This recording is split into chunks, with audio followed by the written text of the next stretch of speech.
जाने फेल नहीं पाकिस्तान मैनू इन्ना पता है ये ट्रैक्टर हुण एंड बस बस इस तो अगे कुछ नहीं ना बने दा ते बने दा बाकी हुण एंड हो गया ठीक मैंने ਤੁਹਾਨੂੰ ਨੇ बिल्कुल खुश हो तुम बस ही राजी हूं राजी हो ये ਤੁਹਾਡੇ ਪੈਸੇ ਵੀ ਪੂਰੇ ਹੋ ਗਏ तकरीबन 11-12 घंटे में चला रहा कल भी चलाया आज भी लगातार चला रहे। अस्सलाम वालेकुम दोस्तों रंधावा व्लॉग यूट्यूब चैनल ते खुश आमदीद।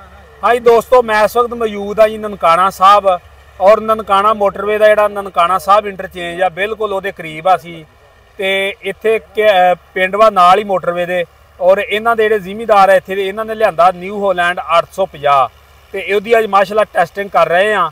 ते पहले इसकी जिहड़ी वीडियो सी इसे ट्रैक्टर की असीं हालां दी चैक करवाई सी ते हुण रूटावाटर ते जिहड़ी कारकरदगी चैक करवाउने आ। रूटावाटर 54 कटर दा FDI कंपनी दा और ट्रैक्टर तुहानूं दूसरे लोह के अंदर और तीसरे लोह के अंदर फिर जिहड़ा वा चौथे लोह के अंदर चला के भी इस ट्रैक्टर की मुकम्मल जिहड़ी कारकरदगी दोस्तों चैक करवावांगे। अगर दोस्तों साडी वीडियो चंगी लगे तो वीडियो नूं लाइक करना शेयर करना चैनल ते नवें ते चैनल नूं जिहड़ा वा सबसक्राइब करना। हाँ जी करते हैं जी स्टार्ट वीडियो। लो जी दोस्तों ट्रैक्टर न्यू होलैंड 850 2000 RPM ते चलन दिया वा और दूसरे लोह के अंदर चलन दिया वा ते देख सकते मूंजी का वड वा 2 हल्लां दी पाई है पहले ते फिर उतों जिहड़ा वा रूटावाटर वजन दिया वा।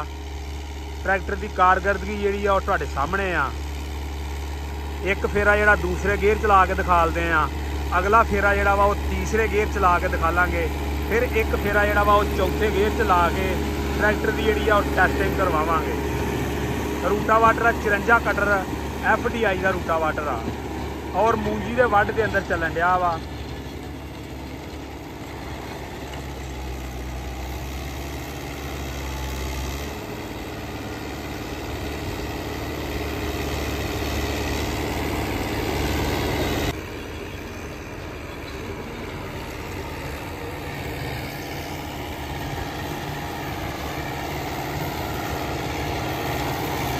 बाकी जी हर बंदे ने वीडियो के उत्ते जिहड़ा वा अपना राय का आधार लाजमी करना वा। कमेंट करके ये गल लाजमी दसें भी ये ट्रैक्टर की कारकरदगी जिहड़ी कैसी आया कि ट्रैक्टर जिहड़ा वा जिमीदार के म्यार ते पूरा उतर रहा वा या नहीं। जो भी जिहदे ख्याल के अंदर अपना सवाल आ वो दोस्तों ने सामने रखना वा। फिर आने वाले वक्त के अंदर असीं उन्हां सारियां सवालों का जिहड़ा जवाब आ वो कंपनी के कोलों लैके ते दोस्तों तक पहुँचावांगे। बाकी जे रूटावाटर की गल की जाए तो FDI का रूटावाटर जिहड़ा वा वो बड़े एतमाद का रूटावाटर गिनिया जाता वा इस एरिए के अंदर और इस एरिए के अंदर तकरीबन तुसीं कह सकते 40 तो 50% रूटावाटर जिहड़े ने एक कंपनी का ही FDI का चलन दिया वा और बाकी जिहड़े 40-50% आ वो सारियां कंपनियां दे मिक्स रूटावाटर चलते हैं। बाकी जी हुण अगला फेरा जिहड़ा वा वो तीसरे लोह के अंदर तुहानूं चैक करवाउने आ।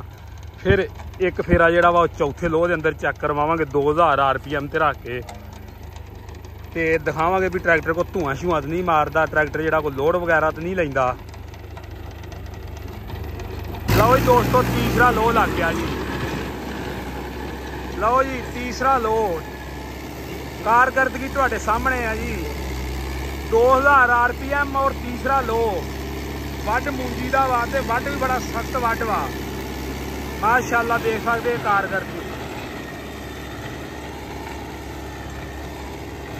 चेक करो जी न्यू होलैंड 850।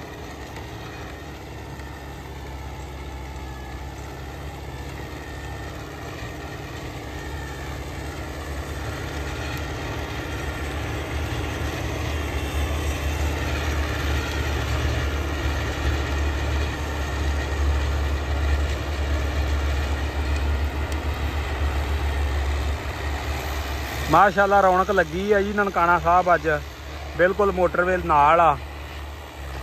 लो जी चौथा लो ला दिता जी, चौथा लो चेक करो जी चेक करो कारकरदगी चौथा लो। लो जी चौथा लो चेक कर सकते तुसीं गड्डी माशाअल्लाह माशाअल्लाह। ये जी न्यू होलैंड की PTO पावर आ देख सकते तुसीं चौथा मुकम्मल टेस्टिंग हो रही जी ननकाना साहब अज और खुद मालक ही चलाउण डए ने और 2000 RPM ते आ।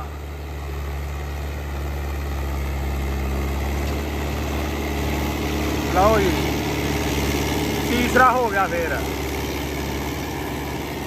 चाचे होना दस्या दबल के वाह ट्रैक्टर 2000 घंटे तक ट्रैक्टर टुट जे ट्रैक्टर भज जे ट्रैक्टर नूं कोई मसला बन जे ट्रैक्टर कंपनी का तुहाडा नहीं। और कंपनी भी ये गल आंदी आ दबल के वाओ 2000 घंटे तक ट्रैक्टर साडा वा। ट्रैक्टर नूं कोई गल हो जे ट्रैक्टर साडा ते ये जी 2000 घंटे तक या 2 साल तक ये ट्रैक्टर कंपनी का भाई। बाकी ट्रैक्टर नूं अपना ट्रैक्टर समझ के वाहना चाहिए और प्यार में बना वाहना चाहिए। बेहतरीन ट्रैक्टर आ। बाकी मजीद आने वाला वक्त जिहड़ा वा वो इस ट्रैक्टर नूं साबित करेगा। बाकी हर जिमीदार भरा ने हर एक्सपर्ट बंदे ने फीडबैक जिहड़ा वा लाजमी देना इहदे ते अपना।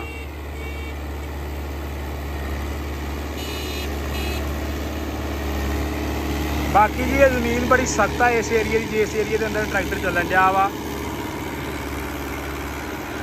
भाई होनी दसन रहे सी कि सानू भी पहले सानू हल मारने पैंदे आ। हल मार के थोड़ी जी पोली करनी पैंदी है फिर जिहड़ा रूटर वजदा वा।